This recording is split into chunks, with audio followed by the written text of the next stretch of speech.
Welcome student. আজকে আমি আলোচনা করব ভারতবর্ষের একজন প্রগতিশীল ব্যক্তি, যিনি যুক্তিবাদী, যিনি বিশেষ করে মুসলিম সমাজের মধ্যে কুসংস্কার দূর এবং জ্ঞানের আলো পৌঁছে দেওয়ার ক্ষেত্রে বিশেষভাবে ভূমিকা পালন করেছেন। তাই আজকের ভিডিও অত্যন্ত তাৎপর্যপূর্ণ। স্যার সৈয়দ আহমদ খান আলিগড় আন্দোলনের মধ্য দিয়ে ভারতবর্ষের মুসলমানদের মধ্যে শিক্ষা বিস্তারের উদ্যোগ নিয়েছেন। মুসলিম সমাজের মধ্যে যুক্তিবোধ সৃষ্টি করেছেন। মুসলিম সমাজের মধ্যে জাতীয়তাবোধ সৃষ্টি করেছেন। কুসংস্কার দূর করেছেন। কুপ্রথা গ্রহণের বিরুদ্ধে তিনি যুক্তিবাদী ভাবনা মুসলিম সমাজের মধ্যে বিস্তারে উদ্যোগ নিয়েছেন। স্যার সৈয়দ আহমদ খান 1817 সালে দিল্লির এক সম্ভ্রান্ত পরিবারে জন্মগ্রহণ করেন। তার পিতা মীর মুস্তাফি, তিনি সম্ভ্রান্ত পরিবারের ব্যক্তি। মীর মুস্তাফি এবং তার পিতা অর্থাৎ সৈয়দের পিতামহ দুজনেই মুঘল দরবারে এবং ইস্ট ইন্ডিয়া কোম্পানির অধীনে চাকরি করতেন। এ থেকে বোঝা যায় যে সৈয়দ আহমদ খানের রাজভক্তি ছিল। ব্রিটিশ সরকারের বিরোধিতা না করে, ব্রিটিশ সরকারের কে সমর্থন করে সরকারের কাছ থেকে মুসলিম সমাজের জন্য সুযোগ সুবিধা আদায়ের উদ্যোগ নিয়েছে। যেমন রামমোহন রায় সংস্কার আন্দোলন করেন, শিক্ষার আন্দোলন করেন, কিন্তু তার রাজভক্তি ছিল। তিনি পাশ্চাত্য শিক্ষা বিস্তারে উদ্যোগ নিয়ে হিন্দু সমাজকে পাশ্চাত্য শিক্ষা গ্রহণের ক্ষেত্রে বিশেষভাবে ভূমিকা পালন করেছেন। তাই সৈয়দ আহমদ খান মনে করেন যে আমাকেও মুসলিম সমাজের মধ্যে পাশ্চাত্য শিক্ষার বিস্তার ঘটাতে হবে। আরবি ভাষাকে অসম্মান করে নয়, মাদ্রাসা শিক্ষাকে অসম্মান করে নয়, মক্তবের শিক্ষাকে অসম্মান করে নয়, আরবি মক্তব, মাদ্রাসা এই সমস্ত শিক্ষা প্রতিষ্ঠানের মধ্য দিয়ে মুসলিম সমাজ শিক্ষা গ্রহণ করবে, তার পাশাপাশি ইংরেজি শিক্ষা কেউ গ্রহণ করবে। সৈয়দ আহমদ খান তাহলে ব্রিটিশ শাসনের প্রতি আনুগত্য স্বীকার করেই মুসলিম সমাজের সামাজিক কুসংস্কার দূর করার ক্ষেত্রে, পাশ্চাত্য শিক্ষা গ্রহণের ক্ষেত্রে ইতিবাচক পজিটিভ ভূমিকা পালন করেছেন। সৈয়দ আহমদ খান মনে করেন যে এতদিন কোরআনের অবব্যাখ্যা করা হয়, কোরআনের প্রকৃত নির্দেশ মুসলমান সমাজ এবং মুসলিম গোঁড়া মৌলবাদীরা গ্রহণ করেননি। মুসলমান সমাজ ধরেই নিয়েছে যে ওটা পাশ্চাত্য শিক্ষা, ইংরেজি শিক্ষা, ওটা ইসলাম ধর্মের বিরোধী, তাই আমরা গ্রহণ করব না। এই অবস্থাতে কি হয়েছে? এই অবস্থাতে মুসলমান সমাজের মানুষেরা শিক্ষিত হতে পারেনি, তারা চাকরি পায়নি, তারা যুক্তিবাদী চিন্তা ভাবনা প্রগতিকে গ্রহণ করতে পারেনি। তাই মুসলিম সমাজের এই অবক্ষয়, এই পতনের দিকে যাচ্ছে। পতনের হাত থেকে মুসলিম সমাজকে রক্ষা করতে হবে, এটা হলো সৈয়দের বক্তব্য। ভারতবর্ষে ফরাজি আন্দোলন হয়েছে মুসলিমদের সচেতন করার জন্য। ফরাজি শব্দের অর্থ হলো কোরআনের নির্দেশ পালন করা, ইসলামের আদেশ নির্দেশ কোরআনে উল্লেখ আছে, আর সেইগুলিকে পালন করা প্রত্যেকটা মুসলিম সমাজের মানুষের উচিত। ওয়াহাবি আন্দোলনের মূল বক্তব্য কি? ওয়াহাবি আন্দোলনের মূল বক্তব্য মুসলিম সম্প্রদায়ের মানুষের মধ্যে চেতনা আনা, নতুন করে ভাবনা আনা। কিছু ধর্মীয় গোড়ামি মুসলিম, তারা কোরআনের নির্দেশ পালন করছেন না, তারা কোরআনকে অপব্যাখ্যা করছে। সুতরাং মানুষকে তারা বিভ্রান্ত করছেন। এই উদ্দেশ্যে ওয়াহাবি আন্দোলনকারীরা মুসলমান সমাজের মধ্যে চেতনা আনার চেষ্টা করেছে। ফরাজি আন্দোলন এবং ওয়াহাবি আন্দোলন ভারতবর্ষে মুসলিমদের মধ্যে ঐক্য চেতনা আনার ক্ষেত্রে ইতিবাচক ভূমিকা পালন করলেও পুরোপুরি ভাবে মুসলিম সমাজ কিন্তু ঐক্যবদ্ধ হয়নি। পুরোপুরি ভাবে মুসলিম সমাজের মধ্যে অবক্ষয় দেখা দিয়েছে, গোড়ামি দেখা দিয়েছে। শুধু আরবিকেই গ্রহণ করব, শুধু মক্তবে পড়াশোনা করব, শুধু মাদ্রাসাতে পড়াশোনা করব, কিন্তু ইংরেজি শিখব। পাশ্চাত্যের জ্ঞান ভান্ডার ইংরেজি ভাষায়। সুতরাং ইংরেজি ভাষা যদি শিখতে না পারি, তাহলে আমরা পরিপূর্ণভাবে সচেতন হতে পারবো না। নবজাগরণ আমাদের মধ্যে আসবে না, যেটা হিন্দু সমাজের ক্ষেত্রে এসেছে। নবজাগরণ সৃষ্টি হয়েছে বিদ্যাসাগর এবং এবং ঈশ্বরচন্দ্র বিদ্যাসাগর, তারা ভূমিকা পালন করেছে। এইভাবে মুসলিম সমাজের মধ্যে যে অনগ্রসরতা, সে কথা সৈয়দ আহমদ তার চিন্তা ভাবনাতে তুলে ধরেছেন। এক নম্বর হলো এই বক্তব্য। দুই, সৈয়দের উদ্দেশ্য। উদ্দেশ্য কি? পাশ্চাত্যের ছোঁয়া। পাশ্চাত্য নিজে পাশ্চাত্য শিক্ষায় শিক্ষিত, নিজে ইংরেজের অধীন চাকরি করতেন, ব্রিটিশের শিক্ষা দীক্ষা আচার আচরণ তিনি গ্রহণ করেছেন। ব্রিটিশ সরকারের তাকে পছন্দ ছিল, তাই তাকে চাকরি দিয়েছেন, আর তিনি চাকরিকে গ্রহণ করেছেন। ব্রিটিশ সরকারকে সমর্থন করে ব্রিটিশের কাছ থেকে সুযোগ সুবিধা আদায় করে নিয়ে ভারতের মুসলমানদের শিক্ষিত হতে হবে, সচেতন হতে হবে, তাদের মধ্যে নবজাগরণ সৃষ্টি করতে হবে। এইটা হলো পাশ্চাত্যের ছোঁয়া। এটা পাশ্চাত্যের ছোঁয়া থেকে বঞ্চিত থেকে মুসলিম সমাজের উন্নতি করা সম্ভব নয়। দুই, মুসলিম সমাজে রক্ষণশীলতাকে গ্রহণ করেছে এতদিন। রক্ষণশীলতা কাকে বলে?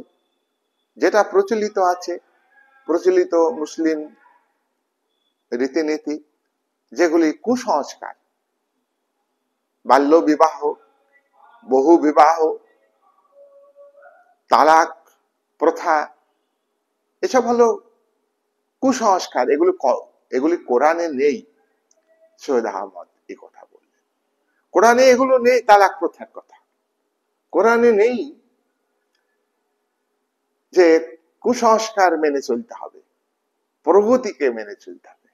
কোরআনে যুক্তিবাদী ভাবনা আছে, বিজ্ঞান ভিত্তিক ভাবনা আছে, সেই ভাবনাকে গ্রহণ করতে হবে। রক্ষণশীলতা না, পরিবর্তন বিমুখ নয়। পরিবর্তন বিমুখ কোন ধর্মীয় সম্প্রদায় পরিবর্তন বিমুখ হয়ে সেই ধর্মীয় সম্প্রদায়ের মানুষের উন্নতি হতে পারে না। সবসময় প্রগতিকে গ্রহণ করতে হবে।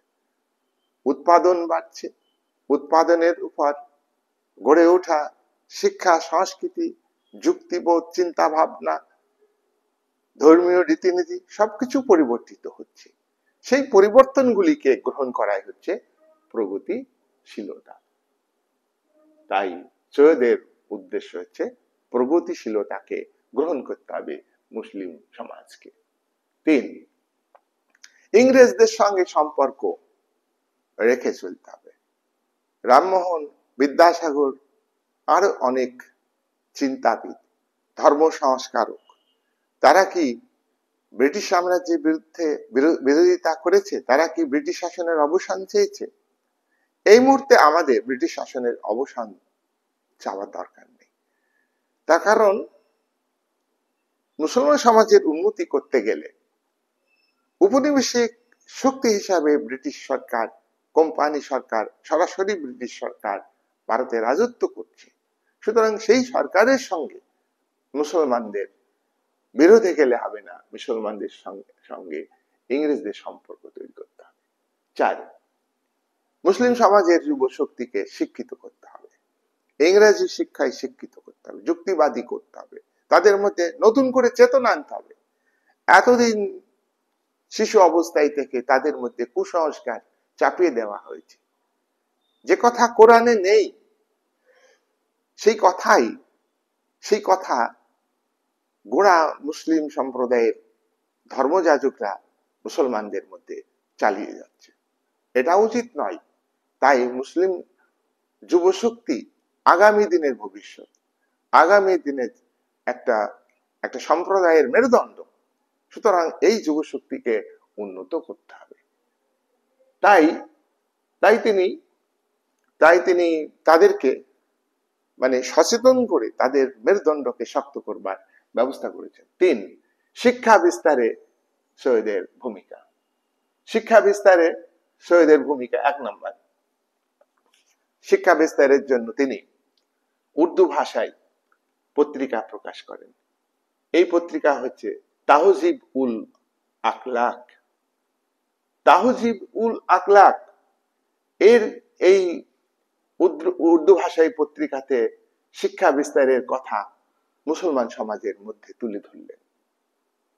এবং তিনি একটি ইংরেজি পত্রিকা প্রকাশ করলেন।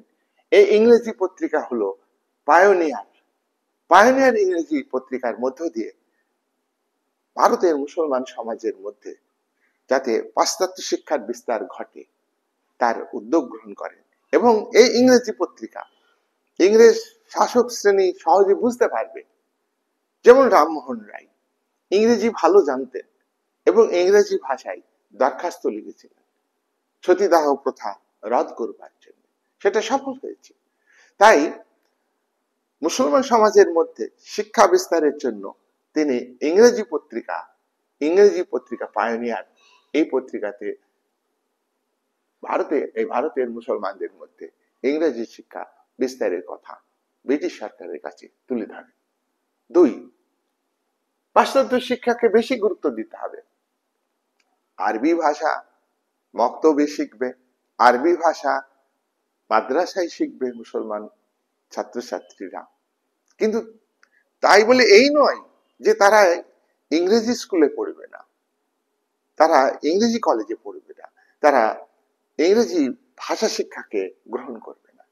ইংরেজি ভাষা শিক্ষা গ্রহণ করতে হবে। তার কারণ হচ্ছে যে ইংরেজিতেই ইউরোপের জ্ঞান ভান্ডার, বিশ্বের জ্ঞান ভান্ডার, যুক্তি, বিজ্ঞান, সাহিত্যের সবকিছু ভান্ডার হলো ইংরেজি ভাষায় লেখা বই। তাহলে সেই ইংরেজি ভাষাকে যদি মুসলমান সমাজের মধ্যে গোড়া মানসিকতা আছে যে আমি ইংরেজি শিখবো না, ইংরেজি শিখলে আমার আরবি ভাষাকে অসম্মান করা হবে, ইংরেজি শিখলে আমার ফার্সি ভাষাকে অসম্মান করা হবে, সৈয়দ বললেন না, এটা ঠিক নয়। আরবি ভাষাকে গ্রহণ করে, ফার্সি ভাষাকে গ্রহণ করে তার পাশাপাশি ইংরেজি শিক্ষাকে গ্রহণ করা অপরাধ নয়। কোরআনে কোন জায়গায় লেখা আছে যে পাশ্চাত্য শিক্ষাকে গ্রহণ করা যাবে না? 3 নাম্বার, সৈয়দ আহমদ বিজ্ঞান সমিতি গঠন করেন, অনুবাদ সমিতি গঠন করেন। বিজ্ঞান সমিতি, যে বিজ্ঞান ভিত্তিক চিন্তা ভাবনা মুসলমানদের মধ্যে প্রসার ঘটাতে হবে। বিজ্ঞান প্রযুক্তি আজকে এগিয়ে চলছে। সুতরাং এই জায়গায় দাঁড়িয়ে মুসলমান সমাজ যদি বিজ্ঞান শিক্ষাকে, প্রযুক্তি শিক্ষাকে, টেকনিক্যাল নলেজকে গ্রহণ না করে তাহলে মুসলমান সমাজ পিছিয়ে আছে, পিছিয়ে থাকবে। তাই বিজ্ঞান সমিতি গঠন করেন, অনুবাদ সমিতি গঠন করেন, ট্রান্সলেশন সোসাইটি কি ইংরেজি বইকে বাংলা ভাষায় লেখা হয়েছে। ইংরেজি বইকে বাংলা ভাষায় লেখা হলে বাঙালি মুসলমানরা তাতে পড়তে পারবে। আরবি ভাষায় ট্রান্সলেট করা হয়েছে ইংরেজি বইকে, তাতে কি হয়েছে, সেই বই মুসলমান সমাজের শিক্ষিত মানুষ সহজেই পড়তে পেরেছে। সুতরাং অনুবাদ সমিতি তিনি গঠন করলেন। 4 নম্বর, 1870 সালে committee for advanced of learning among the Mohammedan of India, ভারতবর্ষের মুসলমানদের মধ্যে পাশ্চাত্য শিক্ষা বিস্তারের জন্য 1870 সালে এই কমিটিটা সৈয়দ আহমদ গঠন করেন। এতে মুসলমান সমাজ ভারতবর্ষের তারা শিক্ষিত হবে, সচেতন হবে, নবজাগরণে জাগরিত হবে, নতুন চেতনায় উদ্বুদ্ধ হবে, যুক্তিবাদী কুসংস্কার দূর হবে, ধর্মীয় গোড়ামি দূর হবে, সামাজিক কুপ্রথা দূর হবে, তালাক প্রথা দূর হবে, পর্দা প্রথা দূর হবে, মেয়েরা ঘর ছেড়ে বেরিয়ে আসবে, শিক্ষা অঙ্গনে তারা লেখাপড়া শিখবে। এই হলো সৈয়দের বক্তব্য। 5 নম্বর, ইংরেজ গভর্নর মেয়র সঙ্গে তিনি আলোচনা করেন যে ভারতবর্ষের মুসলমানদের জন্য একটা কলেজ প্রতিষ্ঠা করা দরকার। 1875 সালে তিনি Anglo Oriental Mohammedan school of Aligarh, ভারতবর্ষের এই আলিগড় কলেজ তিনি প্রতিষ্ঠিত করেন 1875 সালে। এছাড়া Anglo Oriental Mohammedan school of Aligarh, আলিগড়ে একটা তিনি শিক্ষা প্রতিষ্ঠান গড়ে তুলেছেন, স্কুল তৈরি করেছেন ইংরেজি শিক্ষা। 1877 সালে আলিগড় মোহামেডান অ্যাংলো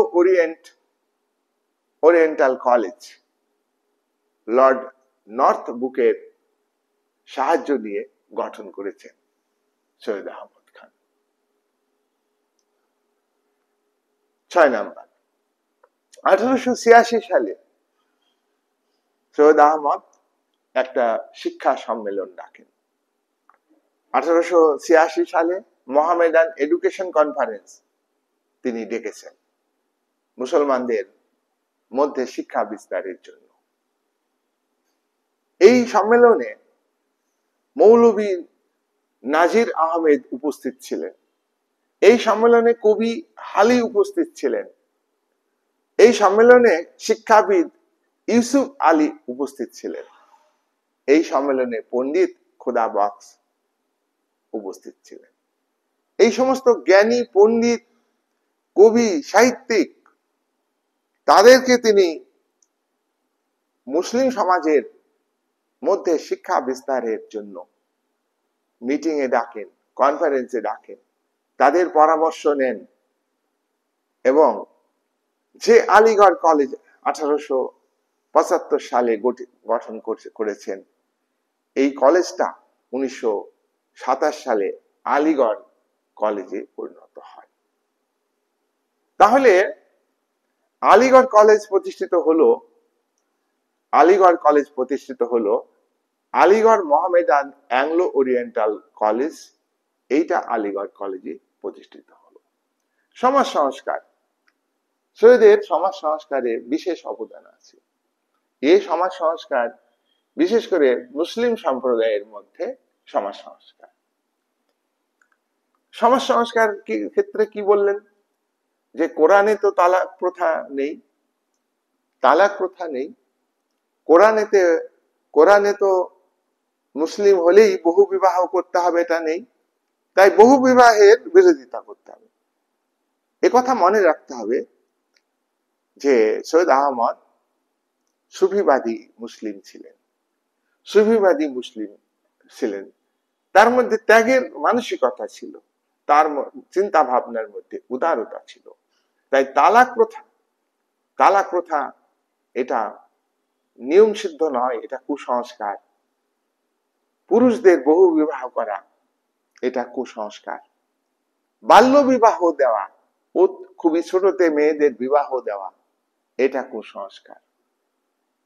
এই কুসংস্কারের কথা, এই সমস্ত কুসংস্কারের কথা, ধর্মীয় গোড়ামির কথা তিনি উর্দু ভাষায় লেখা তাহজিব উল আখলাকে তুলে ধরেছেন। তাহজিব উল আখলারকে তুলে ধরেছেন। সামাজিক ব্যাধির কথা যাতে ইংরেজ সরকার জানতে পারে, ইংরেজ পণ্ডিতরা উপলব্ধি করতে পারেন, তার জন্য ইংরেজি পত্রিকা পায়োনিয়ারে সামাজিক ব্যাধির কথা তুলে ধরেছেন, প্রচার করেছেন। 3, উদার সংস্কার হলেও সৈয়দ আহমদ ধর্মনিরপেক্ষ সংস্কার করেননি। ধর্মনিরপেক্ষ সংস্কার হলে কোনো ধর্মের ভিত্তিতে হবে না। সব ধর্মের মানুষের মধ্যে পিছিয়ে পড়া মানুষ আছে, কিন্তু সৈয়দ আহমদ খান স্পেশালি মুসলিম ধর্ম, তার মনে হয়েছে যে, এবং বাস্তব মুসলিম ধর্ম খুবই পিছিয়ে আছে, খুবই পিছিয়ে আছে। হিন্দু ধর্মের কুসংস্কার আছে, কিন্তু অপেক্ষাকৃত ভাবে মুসলিম সমাজের মধ্যে থেকে হিন্দু সমাজের মধ্যে কুসংস্কার কম, প্রগতিশীল ভাবনা তাদের মধ্যে বেশি আছে। তারা বেশি বেশি করে পাশ্চাত্য শিক্ষাকে গ্রহণ করে ফেলেছে অলরেডি। সেই জায়গায় মুসলিম সমাজ কিন্তু গ্রহণ করছে না।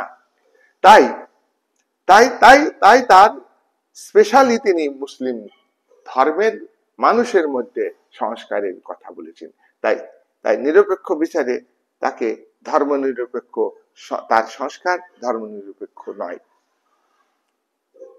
5 নম্বর, আলিগড় আন্দোলন।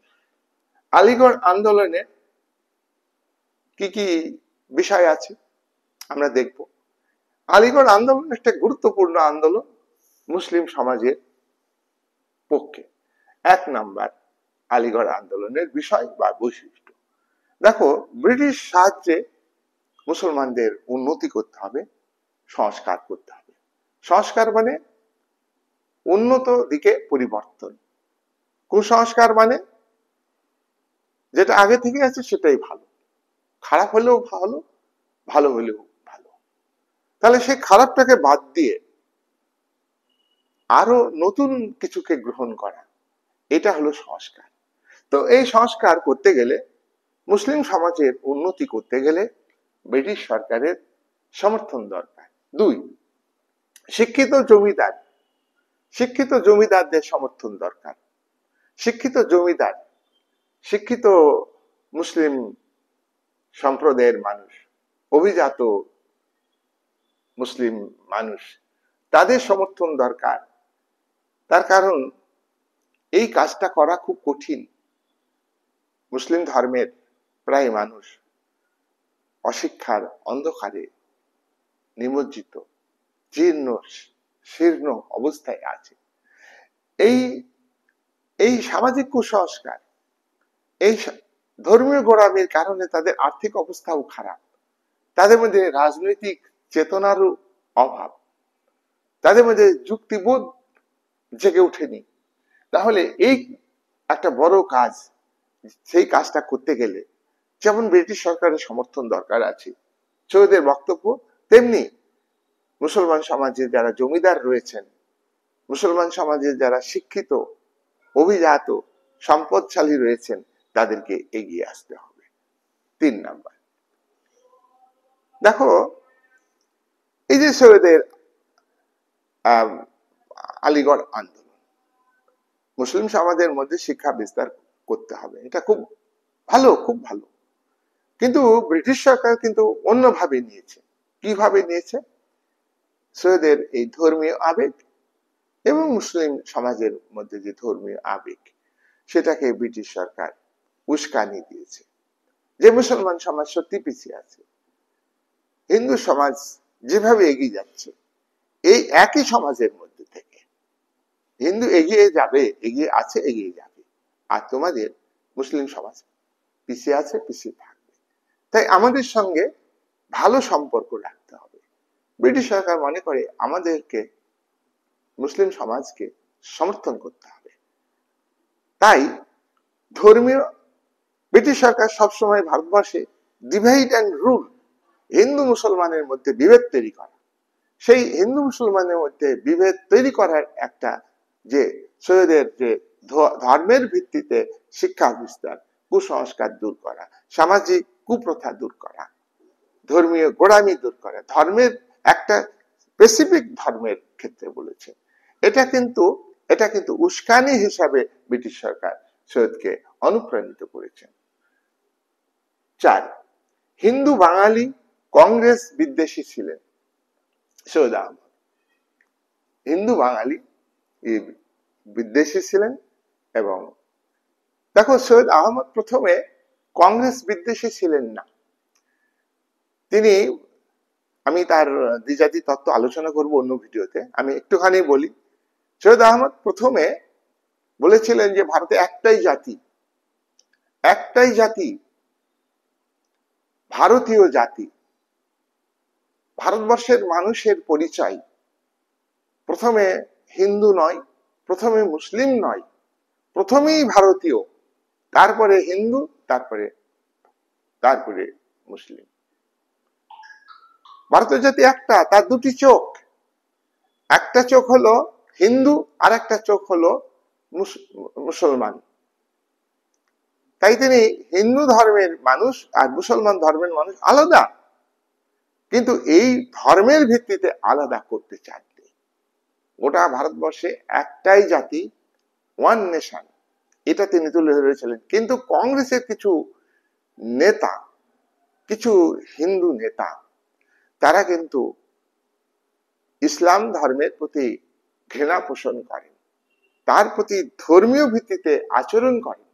সেই কারণে তিনি সৈয়দ আহমদ তিনি বিপরীত ভাবনায় উদ্বুদ্ধ হলেন। বিপরীত ভাবনা কি?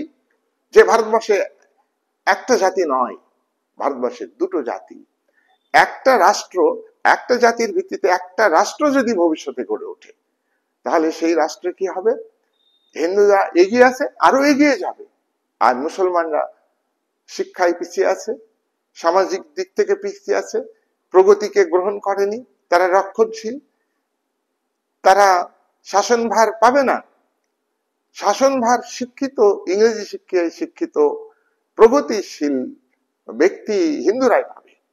তাহলে সেই শাসনে, সেই একটা রাষ্ট্রীয় শাসনের মধ্যে মুসলমানরা যেমন পিছিয়ে আছে, যে তিমিরে আছে সেই তিমিরে থেকে যাবে। সুতরাং মুসলমানদের জন্য আলাদা একটা রাষ্ট্র গঠন করতে হবে। এটা হচ্ছে তার দ্বিজাতি তত্ত্ব। তাই আমরা এখানে দেখব যে কংগ্রেসের প্রতি তার খারাপ মনোভাব গড়ে উঠেছে, কংগ্রেস এর বিরোধিতা করেছেন এবং হিন্দুদেরও বিরোধিতা করেছেন। সেই সব হিন্দুদের বিরোধিতা করেছেন যেসব হিন্দুরা গোড়া হিন্দুত্বকে গ্রহণ করেছে, যারা যারা মুসলিমদের ঘৃণা করেছে তাদের, বাকিদের নয়। 6, আলিগড় আন্দোলনের মধ্যে তাহলে আমরা দেখছি আলিগড় আন্দোলনের একটা কিছু বিষয় আছে। আলিগড় আন্দোলনে বৈশিষ্ট্য হিসাবে ব্রিটিশ সাহায্য, শিক্ষিত সম্প্রদায়ের প্রভাব, ধর্মীয় আবেগে ব্রিটিশের উস্কানি, আর হিন্দু কংগ্রেসের বিদ্বেষী। এটা হলো 4টি পয়েন্ট বইয়ের বিষয়। 6 নাম্বার, আলিগড় আন্দোলনের আমরা মূল্যায়ন করব। কি মূল্যায়ন করব? দেখো, আলিগড় আন্দোলনের মধ্যে দিয়ে আমরা আলিগড় আন্দোলনের ভালো দিকও পাবো, আবার কিছু ত্রুটি বিচ্যুতির কথাও আমরা পাবো। আলিগড় আন্দোলনের কিছু সীমাবদ্ধতা আছে। 1 নম্বর, গোঁড়া মৌলবাদীদের বিরোধিতা। সৈয়দ আহমদ খান আলিগড় আন্দোলনের মধ্য দিয়ে মুসলিম সমাজকে পাশ্চাত্য শিক্ষায় শিক্ষিত করতে চান, কিন্তু গোঁড়া মুসলিমদের বিরুদ্ধে তার বক্তব্য, তালাক প্রথার বিরোধিতা, তারপরে নারী শিক্ষার উপরে বেশি গুরুত্ব, পর্দা প্রথা তুলে দিতে হবে, এই যে বক্তব্য, সুফিবাদীদের বক্তব্য সৈয়দ আহমদ তুলে ধরেছিলেন, তাতে কিন্তু মুসলিম ধর্মের যারা গোঁড়া মৌলবাদী তারা বিরোধিতা করেছেন। সৈয়দের এই যে বক্তব্য, পাশ্চাত্য শিক্ষার ক্ষেত্রে আলিগড় আন্দোলনে যে লক্ষ্য, যে কর্মসূচি, সেগুলি সাধারণ মুসলমান সমাজের মধ্যে গিয়ে পৌঁছতে পারেনি। 2, দরিদ্রদের মধ্যে প্রভাবহীনতা।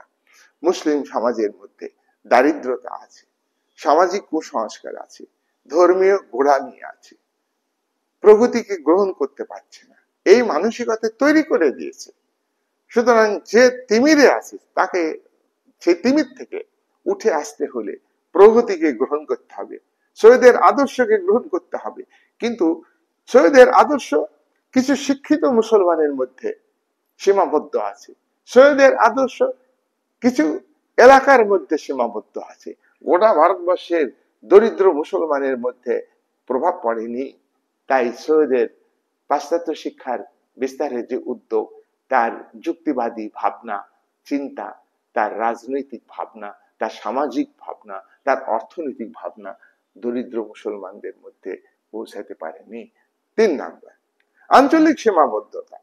সৈয়দের আদর্শ বক্তব্য উত্তরপ্রদেশের কিছু অঞ্চলে কিছু ধনী মুসলমানদের মধ্যে এবং এবং জমিদারদের মধ্যে সীমাবদ্ধ ছিল। 4, ধনী মুসলমানদের লাভ হয়েছে, শিক্ষিত মুসলমানদের লাভ হয়েছে, তাদের প্রভাব ছিল, আরো প্রভাব বৃদ্ধি পেয়েছে। তারা অর্থনৈতিক দিক থেকে সমৃদ্ধ, ধনী, সম্পদের দিক থেকে তারা উন্নতি লাভ করেছে, শিক্ষার দিক থেকে উন্নতি লাভ করেছে, সামাজিক মর্যাদা তাদের বেশি, তাদের মধ্যে সৈয়দের আন্দোলনের প্রভাব ছিল। 5, তবুও মুসলমান সমাজের কাছে ভবিষ্যতের জ্ঞানের আলো তখন গ্রহণ করতে দেয়নি যারা গোড়া মুসলিম জমিদার, যারা ধনী গোড়া মুসলিম, যারা যারা নিজেদের মধ্যেই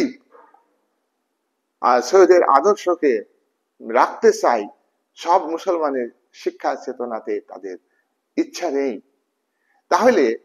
তাহলে এত কিছু সত্ত্বেও আগামী দিনে সৈয়দের যে আদর্শ পুস্তকে লিপিবদ্ধ হবে, ইতিহাসে লেখা হবে এবং লেখা হয়েছে। সৈয়দের আদর্শ পরবর্তীকালে মুসলিম সমাজের মধ্যে ব্যাপকভাবে প্রভাব বিস্তার করেছে। আস্তে আস্তে ধীরে ধীরে ইংরেজি শিক্ষার আদর্শকে মুসলমান সমাজ গ্রহণ করেছে। দেখো, ওই যে ম্যাকলেমিনি লিখেছিল যে আমরা কিছু ভারতীয়কে ইংরেজি শিক্ষায় শিক্ষিত করব, কিছু মানুষকে শিক্ষিত করব, আর এদের দিয়ে আমরা ক্লার্কের কাজ করিয়ে নেব। এরা আদবে কায়দায় আচার আচরণে হবে ইংরেজ, আর জাতিতে হবে ভারতীয়। আরে ভারতীয় তো ছোটই না, ঘৃণা মনোভাব। আর এই কিছু শিক্ষিত মানুষ তারা ব্যাপক সংখ্যক ভারতীয়দের ইংরেজি শিক্ষার উদ্যোগ নিবে, অনেক মানুষ ইংরেজি শিখে যাবে। তখন আর ইংল্যান্ড থেকে আমাদের কেরানি আনতে হবে না। ইংল্যান্ড থেকে কেরানি সেখানে চাকরি করবে না অল্প মাইনে। এই ভারতীয়দের দ্বারাই ভারতকে অত্যাচার করতে হবে, ভারতকে শোষণ করতে হবে, নিপীড়ন করতে হবে। কি কৌশল! আর এখানে মুসলিম সমাজ কিন্তু সৈয়দের বক্তব্য সমকালীন যুগে প্রভাব বিস্তার করতে না পারলেও পরবর্তীকালে আজকে আলিগড় কলেজ থেকে বহু শিক্ষিত সমাজ গড়ে উঠছে মুসলিম সমাজে। 6, প্রগতি ধারা। এই যে আলোটা কে দেখেছিল? সৈয়দ আহমদ খান। ওয়াহাবি আন্দোলন, ফরাজি আন্দোলন মূলত ধর্মী আন্দোলন। সেখানে শিক্ষার ব্যাপারে গুরুত্ব দেওয়া হয়নি, চেতনার ব্যাপারে গুরুত্ব দেওয়া হয়েছে। তাই সেটা মুসলিম ধর্মের আন্দোলন, সেটা আবার কৃষক আন্দোলন ছিল। তো এখানে ফরাজি আন্দোলন কৃষক আন্দোলন ছিল। এখানে মুসলিম ধর্মের মানুষের মধ্যে একটা প্রগতির ভাবনা সৈয়দ আহমদ আনতে পেরেছিলেন। 7, জাতীয়তাবাদের উন্মাদ। জাতীয়তাবাদ কি? যেটা চোখে দেখা যায় না। মুসলমান সমাজ যখন শিক্ষিত হবে, সচেতন হবে, তখনই ভারতবর্ষের উপর ব্রিটিশ শাসন কিভাবে শাসন করছে, অত্যাচার করছে, নিপীড়ন করছে, ডিভাইড অ্যান্ড রুলকে তারা ওভারকাম করতে পারবে। ব্রিটিশ সরকার হিন্দু মুসলমানের যে বিভেদ ঘটাবে, তার মধ্যে মুসলমান সমাজের মধ্যে শিক্ষিত সচেতন মুসলমান সমাজ তারা কিন্তু হিন্দু মুসলমানের মধ্যে ঐক্য চাইবে। তারা ধর্মের ভিত্তিতে জাতীয়তাবাদকে চাইবে না। দেখো, ধর্মের ভিত্তিতে জাতীয়তাবাদ গড়ে ওঠে না। আরবেন কান্ট্রিগুলি আরব ন্যাশনালিজম গড়ে তুলেছে, আরব লীগ গঠন করেছে, কিন্তু আরব ন্যাশনালিজম কি প্রকৃতপক্ষে গড়ে উঠেছে? ইরাকের প্রেসিডেন্ট সুন্নি সমর্থক, সুন্নি মুসলমান, তিনি শিয়াদের নিধন করেছেন। ইরানের রাষ্ট্রনায়ক আয়াতুল্লাহ খামেনি, তিনি শিয়া মুসলিম হয়ে তিনি ইসলাম ধর্মটাকে, শিয়া ধর্মটাকেই ইসলাম ধর্ম বলে গোটা আরব দেশের উপরে চাপিয়ে দিয়েছেন, ব্যর্থ হয়েছে। কই, ইরানের উপর যখন আক্রমণ করছে আমেরিকা, তখন আরবিয়ান কান্ট্রিগুলো কি এক হয়ে তার বিরুদ্ধে যুদ্ধ করেছে? ইসরায়েলের বিরুদ্ধে সব আরবিয়ান কান্ট্রি কি ঐক্যবদ্ধ হয়ে যুদ্ধ করছে? তাহলে আরবিয়ান ন্যাশনালিজমও কাজ করেনি। তাহলে এখানেও তাই, এখানে মুসলিম ন্যাশনালিজমের ভিত্তিতে জাতীয় একটা ন্যাশনালিজম গড়ে ওঠে না। আদর্শ জাতীয়তাবাদ দেশের সমস্ত মানুষের, জাতি, ধর্ম, বর্ণ, স্ত্রী পুরুষ নির্বিশেষে সকলের মধ্যে ন্যাশনালিজম, দেশাত্মবোধ, একটাই পরিচয়, শুধু দেশের নামে পরিচয়। হিন্দু ধর্মের ভিত্তিতে পরিচয় নয়, মুসলমান ধর্মের ভিত্তিতে পরিচয় নয়, খ্রিস্টান ধর্মের ভিত্তিতে পরিচয় নয়, বৌদ্ধ ধর্মের ভিত্তিতে পরিচয় নয়, জৈন ধর্মের ভিত্তিতে, কোনো ধর্ম এখানে ধর্মের ভিত্তিতে পরিচয় নয়, ন্যাশনালিজমে থাকবে না ন্যাশনালিজমে। তাই তবুও মুসলিমদের মধ্যে শিক্ষা বিস্তারে, যুক্তিবোধ সৃষ্টিতে সৌদের আবেদন একটা জাতীয়তাবাদ বিকাশে সাহায্য করেছে। নেক্সট, তাহলে আমরা দেখলাম, ভিডিও শেষ করব, আমরা পরে একটা ভিডিও দেব, তোমরা ভালো করে দেখবে যে দ্বিজাতি তত্ত্ব সৌদের, যার ভিত্তিতে ভারত পাকিস্তান ভাগ হয়েছে। সেক্ষেত্রে আমি বিস্তারিত আলোচনা করব। এটা অন্যভাবে নেবে না, আমার একাডেমিক বিষয়, আমি আসল কথাগুলো তুলে ধরবার চেষ্টা করি। কোনো ধর্মের মানুষকে দুঃখ দেওয়ার জন্য নয়, বা কোনো ধর্মকে ছোট করার জন্য নয়, কোনো ধর্মকে বড় করার জন্য আমার ভিডিও নয়। যাই হোক, তাহলে আমরা সৈয়দ আহমদ খান আমরা দেখলাম যে তিনি মানে মুসলিম সমাজের একটা সেই প্রেক্ষাপটে মানে এতটাই তিমিরে রয়েছে, সেখানে তিনি ভাবনা চিন্তা করেছেন শিক্ষা বিস্তারে, সামাজিক সংস্কারে, সেটা অত্যন্ত তাৎপর্যপূর্ণ। তাহলে এই যে মুসলিম সমাজের জন্য বলছে, তাহলে কি সৈয়দ কি ধর্মান্ধ, গোড়া মুসলিম? না, ধর্মান্ধ নয়, তিনি প্রগতিশীল মুসলিম, তিনি সমাজের ভালো চান। ভারত একসময় তার জাতীয় ভাবনাও ছিল, আমি আজকে আলোচনা করেছি, তাই তাকে ধর্মান্ধ বলা যাবে না। হিন্দু বিদ্বেষী ছিলেন কি? না, হিন্দু বিদ্বেষী ছিলেন না। তিনি তো কোনো জায়গায় বলেননি যে মুসলমানদের সামাজিক অগ্রগতি, শিক্ষার ক্ষেত্রে অগ্রগতি, অর্থনৈতিক অগ্রগতি, এসব করতে গিয়ে হিন্দুদের উপর বিদ্বেষ করা, হিন্দুদের উপর হিংসা করা, ঘৃণা করা, এ কথা সৈয়দ আহমদ কোন জায়গায় বলেননি। তিনি ঘটনাগুলো তুলে ধরেছেন, সুতরাং তাকে আমরা হিন্দু বিদ্বেষী বলতে পারবো না। কংগ্রেস বিদ্বেষী হয়েছেন পরবর্তীকালে, তা আমি আজকে আলোচনা করেছি উদারপন্থী। দেখো, সৈয়দ আহমদ উদার আদর্শকে গ্রহণ করার পক্ষপাতী। তিনি তো উদারপন্থী বলেই তো ইংরেজ দরবারে ইস্ট ইন্ডিয়া কোম্পানির অধীনে চাকরি করতেন। কি তাদের চাকরি করতেন না? যেখানে সুভাষ বসু চাকরি, বড় চাকরি পেয়েও তিনি ত্যাগ করেছিলেন, সুভাষ বসু আরেকটু অন্য ভাবনা ছিল, সেই প্রেক্ষাপটে তিনি দেশকে স্বাধীন করবার জন্য চাকরি করেননি। কিন্তু শহীদের আবির্ভাবটা কিন্তু সুভাষের ঠিক জন্মের 1 বছর পরে মারা গিয়েছেন। তার পরিবেশ পরিস্থিতির কথা ভাবতে হবে, পরিবেশ পরিস্থিতির কথা ভাবতে হবে। সুভাষের আবির্ভাবের প্রেক্ষাপট আর আর আর এখানে এর প্রেক্ষাপট কিন্তু এক নয়। তাই সৈয়দ আহমদ খান চাকরি গ্রহণ করেছিলেন বলি যে তিনি ছোট সংকীর্ণ, তা নয়। সেই পরিস্থিতিতে মেনে নিতে হয়েছে, রাজভক্তি থাকতেই হবে মুসলিম সমাজকে উন্নতি করতে গেলে। রামমোহনেরও রাজভক্তি ছিল, বিদ্যাসাগরের মতন মানুষ, তারও রাজভক্তি ছিল। কার রাজভক্তি ছিল না? রবীন্দ্রনাথ ঠাকুরের রাজভক্তি ছিল না? রাজভক্তি ছিল। কিন্তু নজরুলের রাজভক্তি ছিল না, নজরুল একদম বিদ্রোহী। তাই রবীন্দ্রনাথকে ছোট না করেই এ কথা আমরা বলতে পারি যে দেশের জন্য মৃত্যুবরণের প্রস্তুতি সবসময় ছিল নজরুলের। যা যা কথা বলতেন ব্রিটিশ সরকারের কাছে খুবই সেটা তীক্ষ্ণ একটা খতরনাক, ব্রিটিশ সরকার এটাকে মেনে নিতে পারেনি। সেটা জেনেও তিনি কিন্তু বিদ্রোহী। তিনি যে কবিতাগুলো লিখেছেন তার মধ্যে কোনো রাগ ঢাক নেই, তার মধ্যে রাজভক্তির লেশ মাত্র নেই। সুতরাং আজকের ভিডিওতে আমি এই বলে আলোচনা শেষ করলাম। তোমরা ভালো করে দেখবে ভিডিওতে, এটা 12 থেকে শুরু, আপার ক্লাসেও আছে, 12 আছে। Thank you so much.